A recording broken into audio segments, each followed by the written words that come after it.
ಮಾಡುವಾಗ ಸ್ಟಾರ್ಟ್ ಆಗತ್ರಿ. ಆನಂದ ಅನಿಸ್ತಾ ಇತ್ತು. ಹೌದೌದು. ಧ್ಯಾನ ಮಾಡುವಾಗ ಕೂಡ ಅನಿಸ್ತಾ ಇತ್ರಿ.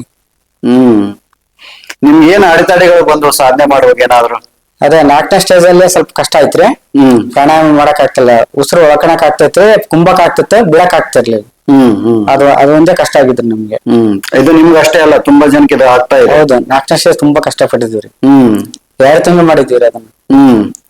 ಅವಾಗ 5ನೇ ಸ್ಟೇಜ್ ಅಷ್ಟೇನ್ ಕಷ್ಟ ಅನ್ಸ್ಲಿರಿ. ಅದನ್ನು 1.5 ತಿಂಗಳು ಮಾಡಿದ್ವಿ. ನೀವು ಮುಂದರ್ಸಿ ಅಂತ ಹೇಳಿದ್ರಲ್ಲ, ಹಂಗೆ ಮುಂದರ್ಸಿದ್ರಿ. ಈಗ ಮೊದಲಿಗಿಂತ ಈಗ ಆನಂದವಾಗಿದ್ದೀರಾ? ಆನಂದವಾಗಿತ್ರಿ. ಯಾವ್ದು ಸಮಸ್ಯೆಗಳು ಎಲ್ಲವೂ ಪರಿಹಾರ ಆಗ್ತದ ನೀವು? ಹೌದ್ರಿ.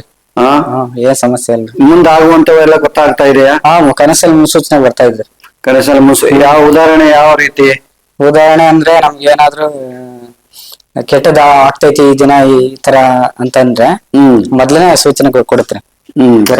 ಕನಸಲ್ಲಿ ಗೊತ್ತಾಗ್ಬಿಡುತ್ತೆ, ಈ ತರ ಆಗುತ್ತೆ, ಎಚ್ಚರಿಕೆಯಿಂದ ಇರು ಅಂತ ಹೇಳಿ ಗೊತ್ತಾಗುತ್ತೆ.